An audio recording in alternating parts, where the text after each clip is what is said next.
रात के ठीक 2 बजे थे। आसमान में घने बादल छाए हुए थे और मैं उस छोटे से टूटे हुए घर के बाहर खड़ा था, जहां से एक धीमी आवाज आ रही थी, हे भगवान, अब तो बस आप ही सहारा हो। मुझे आज भी वो रात याद है, क्योंकि उसी रात मैंने अपनी आंखों से वो देखा जिस पर यकीन करना आसान नहीं है।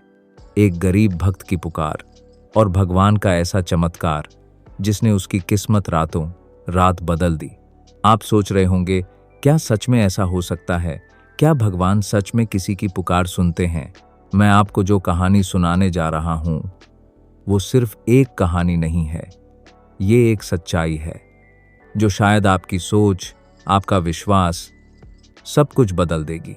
मैं उसी गांव में रहता था जहां रामू नाम का एक गरीब आदमी रहता था। उसके पास ना अच्छी नौकरी थी, ना पक्की छत, बस एक टूटी फूटी झोपड़ी और उसकी बूढ़ी माँ। रामू दिन भर मेहनत करता, कभी खेतों में मजदूरी, कभी ईंट ढोने का काम, लेकिन फिर भी शाम को घर लौटते वक्त उसके हाथ खाली ही होते। कई बार तो ऐसा होता कि उसकी माँ को बिना खाना खाए ही सोना पड़ता और रामू चुपचाप अंधेरे में बैठकर भगवान से बातें करता। वो हमेशा कहता, हे भगवान, मैं आपसे कभी कुछ नहीं मांगता, बस मेरी माँ को भूखा मत सुलाना। उसकी आंखों में आंसू होते, लेकिन दिल में अजीब सा भरोसा भी होता, जैसे उसे पूरा यकीन हो कि कोई है जो उसकी हर बात सुन रहा है। गांव के लोग अक्सर उसका मजाक उड़ाते, कहते, अरे रामू, भगवान ने अगर तेरी सुननी होती तो तू आज इस हालत में होता क्या? लेकिन रामू सिर्फ मुस्कुरा देता और कहता, भगवान देर से देते हैं, लेकिन देते जरूर हैं। एक दिन हालात और भी खराब हो गए। पूरे दिन काम करने के बाद भी उसे 1 रुपया तक नहीं मिला। जब वो घर लौटा तो उसकी माँ कमजोर आवाज में बोली, बेटा, आज कुछ खाने को मिला? रामू कुछ पल के लिए चुप हो गया। उसकी आंखें भर आईं, लेकिन उसने मुस्कुराने की कोशिश की और बोला, माँ, आज थोड़ा देर हो गई, कल पक्का लेकर आऊंगा। उस रात रामू ने खुद कुछ नहीं खाया और अपनी माँ को सुलाकर वो बाहर आंगन में बैठ गया। आसमान की तरफ देखा और पहली बार उसकी आवाज थोड़ी कांप रही थी, हे भगवान, आज मैं टूट गया हूं। मैं मजबूत बनने की बहुत कोशिश करता हूं, लेकिन अब मुझसे नहीं हो रहा। अगर आप सच में हो तो आज मेरी सुन लो। हवा तेज चलने लगी, जैसे पूरी रात उसकी बात सुन रही हो। रामू ने आंखें बंद की और बस भगवान का नाम लेने लगा। उसकी सांसें धीमी हो गईं और वो वहीं जमीन पर लेट गया। उसी वक्त गांव के एक अमीर आदमी के घर में कुछ अजीब हुआ। उस आदमी को अचानक बेचैनी होने लगी, जैसे कोई उसे पुकार रहा हो। वो बार बार उठकर खिड़की के पास जाता, लेकिन उसे कुछ समझ नहीं आ रहा था। और इधर रामू ठंडी जमीन पर लेटा हुआ भगवान से बस एक ही बात कह रहा था, मेरी माँ को बचा लो, मैं कुछ भी सह लूंगा। रात धीरे धीरे बीत रही थी, लेकिन उस रात कुछ ऐसा होने वाला था जो ना सिर्फ रामू की जिंदगी बदल देगा, बल्कि पूरे गांव को हैरान कर देगा। कभी कभी हम सोचते हैं कि हमारी प्रार्थनाएं कहीं खो जाती हैं, लेकिन सच ये है कि हर सच्ची पुकार कहीं ना कहीं जरूर पहुंचती है। बस हमें धैर्य रखना होता है और विश्वास। और उस रात रामू का वही विश्वास एक ऐसे चमत्कार में बदलने वाला था जिसकी किसी ने कल्पना भी नहीं की थी। अगर आप भी मानते हैं कि सच्ची भक्ति में ताकत होती है, तो इस कहानी को ध्यान से सुनते रहिए, क्योंकि आगे जो होने वाला है वो आपके दिल को छू जाएगा और शायद आपकी सोच भी हमेशा के लिए बदल दे।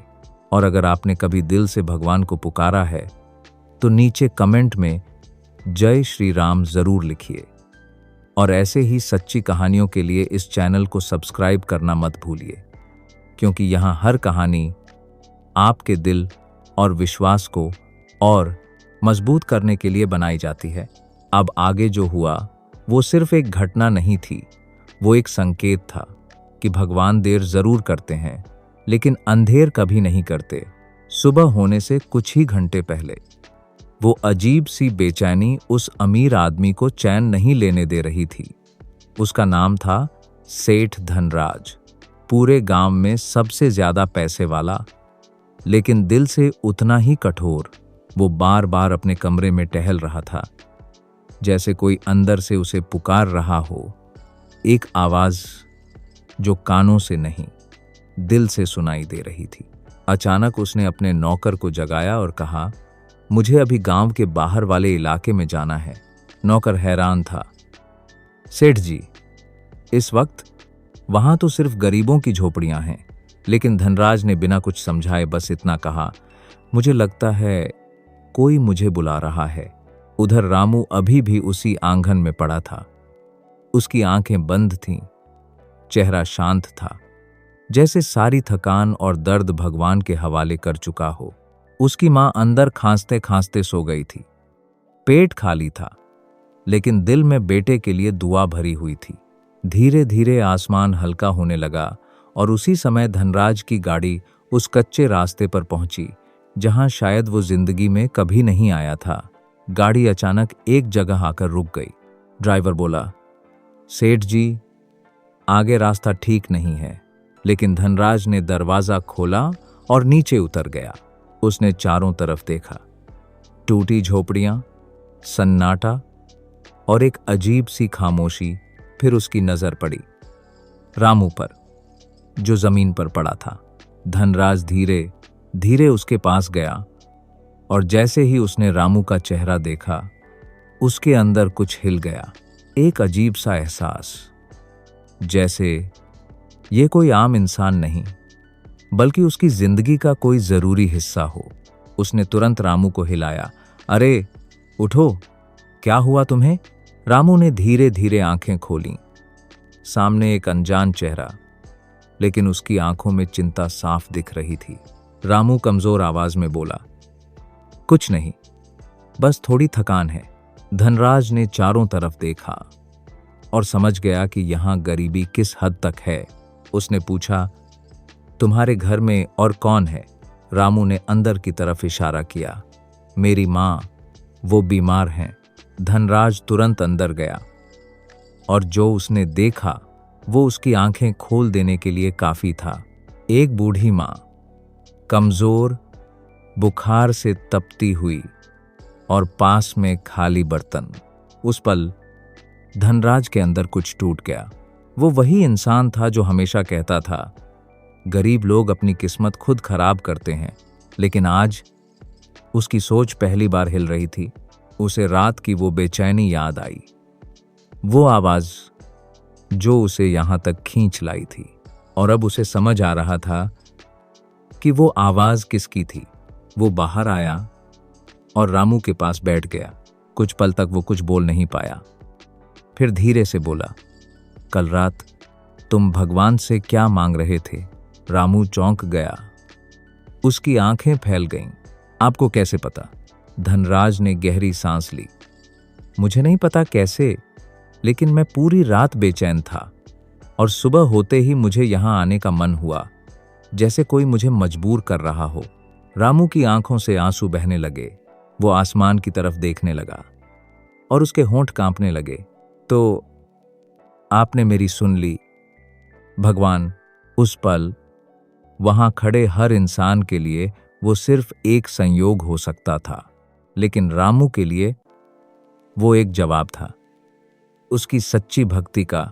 धनराज ने तुरंत अपने नौकर को बुलाया, डॉक्टर को बुलाओ और अभी के अभी खाना लेकर आओ। कुछ ही देर में वहां हलचल मच गई। गांव के लोग इकट्ठा होने लगे। सब हैरान थे कि सेठ धनराज, जो कभी किसी गरीब की तरफ देखता भी नहीं था, आज खुद एक गरीब के घर में खड़ा है। रामू की मां को दवाई मिली, खाना मिला और रामू बस खड़ा होकर ये सब देख रहा था, जैसे उसे यकीन ही नहीं हो रहा कि ये सब सच है। लेकिन असली चमत्कार अभी बाकी था, क्योंकि जो कुछ उस सुबह शुरू हुआ था वो सिर्फ मदद नहीं थी, वो एक ऐसी कहानी की शुरुआत थी जो रामू की पूरी जिंदगी बदलने वाली थी। और शायद उस दिन पहली बार धनराज को भी समझ आ गया था कि भगवान सिर्फ मंदिरों में नहीं रहते, वो तो हर उस दिल में होते हैं जो सच्ची पुकार करता है। अगर आपने कभी महसूस किया है कि भगवान किसी ना किसी रूप में आपकी मदद करते हैं, तो इस कहानी को दिल से महसूस करते रहिए, क्योंकि आगे जो होने वाला है वो सिर्फ मदद नहीं, बल्कि एक ऐसा चमत्कार होगा जिसे पूरा गांव सालों तक याद रखेगा। और यकीन मानिए, इस कहानी का सबसे बड़ा मोड़ अभी आना बाकी है। उस सुबह जो हुआ उसने पूरे गांव को हिलाकर रख दिया, लेकिन जो आगे होने वाला था वो किसी ने सपने में भी नहीं सोचा था। सेठ धनराज वहीं खड़ा था, लेकिन अब उसके चेहरे पर वही घमंड नहीं था। उसकी आंखों में कुछ बदल चुका था, जैसे पहली बार उसने किसी और का दर्द महसूस किया हो। रामू अपनी मां के पास बैठा था। उसे खाना खिलाते हुए उसके हाथ कांप रहे थे। हर कौर के साथ उसकी आंखों से आंसू गिर रहे थे। वो बार बार भगवान को याद कर रहा था। हे भगवान, मैं तो बस एक वक्त का खाना मांग रहा था, आपने तो सब कुछ दे दिया। धनराज ये सब देख रहा था और उसके अंदर एक अजीब सी हलचल हो रही थी। उसने धीरे से रामू के पास आकर कहा, तुम रोज क्या काम करते हो? रामू ने सिर झुकाकर जवाब दिया, जो मिल जाए। कभी मजदूरी, कभी ईंट ढोना। धनराज कुछ पल चुप रहा, फिर बोला, अगर मैं तुम्हें एक मौका दूं अपनी जिंदगी बदलने का, तो क्या तुम मेहनत करोगे? सॉबलेंट। रामू ने तुरंत उसकी तरफ देखा। उसकी आंखों में उम्मीद और डर दोनों थे। सेठ जी, मैं तो आज तक सिर्फ मेहनत ही करता आया हूं, बस मौका कभी नहीं मिला। ये सुनकर धनराज के चेहरे पर हल्की सी मुस्कान आई। तो फिर आज से वो मौका तुम्हारा है। गांव के लोग जो दूर खड़े ये सब देख रहे थे, वो हैरान रह गए। कोई समझ नहीं पा रहा था कि ये वही धनराज है जो कभी किसी गरीब को अपने दरवाजे के पास भी नहीं आने देता था। धनराज ने अपने नौकर को बुलाया और कहा, रामू को आज से मेरे गोदाम में काम मिलेगा और उसकी मां का इलाज भी मैं करवाऊंगा। ये सुनते ही जैसे वक्त रुक गया। रामू के कानों को यकीन नहीं हुआ। उसने धीरे से पूछा, सच? धनराज ने सिर हिलाया। हां, लेकिन एक शर्त है। रामू घबरा गया। क्या शर्त है सेठ जी? धनराज ने गहरी सांस ली और कहा, तुम अपनी ये भक्ति कभी नहीं छोड़ोगे, क्योंकि शायद इसी ने मुझे आज यहां तक पहुंचाया है। ये सुनते ही रामू की आंखों से आंसुओं की धारा बहने लगी। उसने झुककर जमीन को छुआ और आसमान की तरफ देखकर कहा, हे भगवान, आपने आज सच में मेरी सुन ली। उस पल वहां खड़े हर इंसान को कुछ अलग महसूस हुआ, जैसे हवा में भी एक सुकून था, एक शांति। लेकिन कहानी यहीं खत्म नहीं होती। असल बदलाव तो अब शुरू हुआ था। दिन बीतने लगे। रामू अब रोज सुबह उठकर काम पर जाता। पूरी ईमानदारी और मेहनत से गोदाम में जो भी काम उसे मिलता, वो बिना शिकायत के करता। धीरे धीरे धनराज ने भी नोटिस किया कि ये वही इंसान है जो बिना किसी लालच के काम करता है। ना कभी ज्यादा पैसे की मांग, ना कोई बहाना, बस मेहनत और सच्चाई। एक दिन गोदाम में बड़ा नुकसान होने वाला था। एक व्यापारी ने धोखा देने की कोशिश की, नकली माल भेजकर, लेकिन रामू ने समय रहते वो पकड़ लिया। उसने तुरंत धनराज को बताया और एक बड़ा घाटा होने से बच गया। धनराज ये देखकर हैरान रह गया। उसने मन ही मन सोचा, अगर ये लड़का आज नहीं होता तो मुझे लाखों का नुकसान हो जाता। उस दिन के बाद धनराज का भरोसा रामू पर और भी बढ़ गया। लेकिन सबसे बड़ा बदलाव धनराज के अंदर हो रहा था। वो अब पहले जैसा नहीं रहा था। वो अब हर गरीब को अलग नजर से देखने लगा था। रात को जब वो अकेला होता तो उसे वो रात याद आती, वो आवाज, वो बेचैनी। और फिर वो खुद से पूछता, क्या सच में भगवान ने मुझे भेजा था? और हर बार उसके दिल से एक ही जवाब आता, हाँ, क्योंकि उस दिन अगर मैं नहीं जाता तो शायद मैं कभी इंसान बन ही नहीं पाता।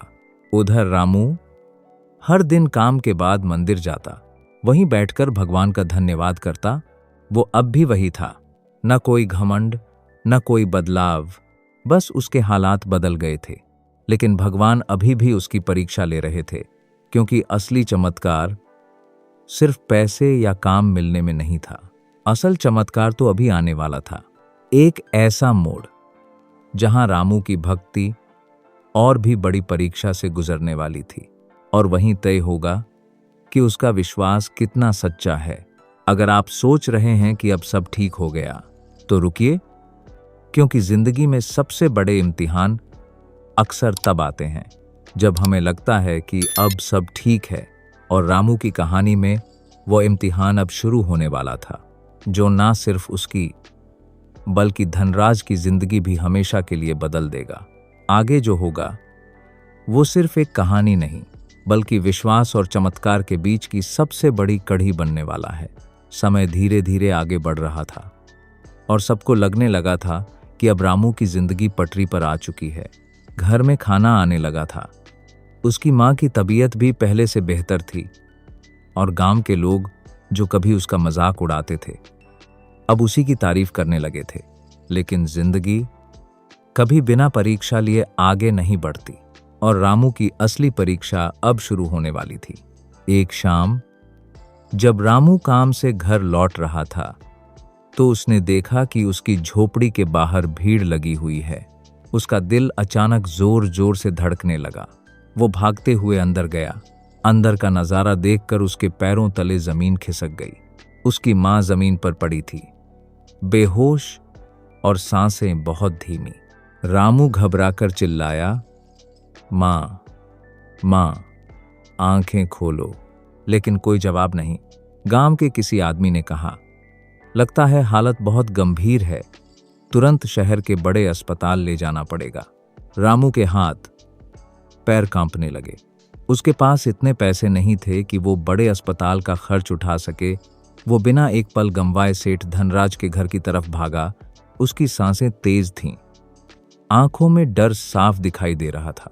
दरवाजा खटखटाते हुए वो बस एक ही बात कह रहा था, हे भगवान, अब आप ही कुछ करो। धनराज बाहर आया और रामू को उस हालत में देखकर समझ गया कि बात बहुत गंभीर है। क्या हुआ रामू? रामू की आवाज टूट रही थी। सेठ जी, माँ की हालत बहुत खराब है। डॉक्टर ने कहा है तुरंत शहर ले जाना पड़ेगा, लेकिन मेरे पास। वो आगे कुछ बोल नहीं पाया।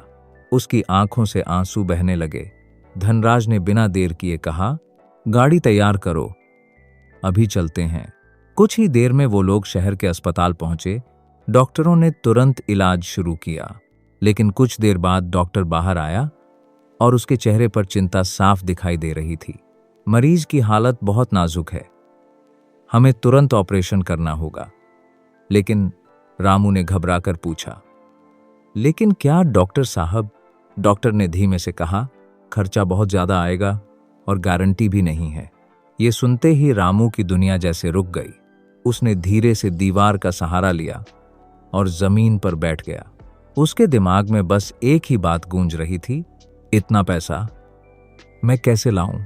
उसने अपनी आंखें बंद कीं और फिर से भगवान को याद किया, लेकिन इस बार उसकी आवाज में दर्द ज्यादा था। हे भगवान, आपने मुझे यहां तक पहुंचाया, अब मेरी मां को मत छीनो, मैं सब कुछ सह लूंगा। लेकिन ये नहीं।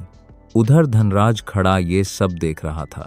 उसके अंदर फिर वही बेचैनी शुरू हो गई, वही अजीब सी खामोशी। उसने अपने मन में सोचा, क्या ये वही पल है जब मुझे फिर से किसी की पुकार सुननी है? लेकिन इस बार हालात पहले से ज्यादा मुश्किल थे। पैसे बहुत ज्यादा थे और समय बहुत कम। धनराज के सामने एक बड़ा फैसला खड़ा था। क्या वो इतना बड़ा खर्च उठाए? क्या वो अपनी सारी जमा पूंजी दांव पर लगा दे? उसका मन बार बार उसे रोक रहा था, लेकिन दिल कुछ और कह रहा था। उधर रामू अस्पताल के कोने में बैठा, हाथ जोड़कर भगवान से बस एक ही प्रार्थना कर रहा था, अगर मेरी भक्ति सच्ची है तो मेरी मां को बचा लो। उसकी आंखों से लगातार आंसू बह रहे थे, लेकिन इस बार उसकी परीक्षा सबसे कठिन थी, क्योंकि इस बार सवाल सिर्फ भूख का नहीं था, सवाल जिंदगी और मौत का था। और यहीं इस पल में तय होने वाला था कि क्या सच में भगवान उसकी पुकार फिर से सुनेंगे। अस्पताल की वो ठंडी दीवारें, वो सन्नाटा और दो इंसानों के दिल में चल रही जंग। एक तरफ रामू का अटूट विश्वास और दूसरी तरफ धनराज का बड़ा फैसला। अगले कुछ पल सब कुछ बदलने वाले थे, क्योंकि जब इंसान अपनी हद पर पहुंच जाता है तभी भगवान अपना असली चमत्कार दिखाते हैं। और इस बार जो होने वाला था वो सिर्फ एक चमत्कार नहीं, बल्कि एक ऐसी सच्चाई बनने वाला था जिसे सुनकर हर इंसान अपने विश्वास को फिर से देखने पर मजबूर हो जाएगा। अब बस इंतजार था उस एक फैसले का जो रामू की दुनिया बना भी सकता था। अस्पताल के उस ठंडे गलियारे में हर सेकंड भारी लग रहा था। रामू अब भी हाथ जोड़कर बैठा था। उसकी आंखें लाल हो चुकी थीं, लेकिन उसके होंठ अब भी भगवान का नाम ले रहे थे। हे भगवान, अब सब कुछ आपके हाथ में है। उधर डॉक्टर बार बार अंदर बाहर आ रहे थे।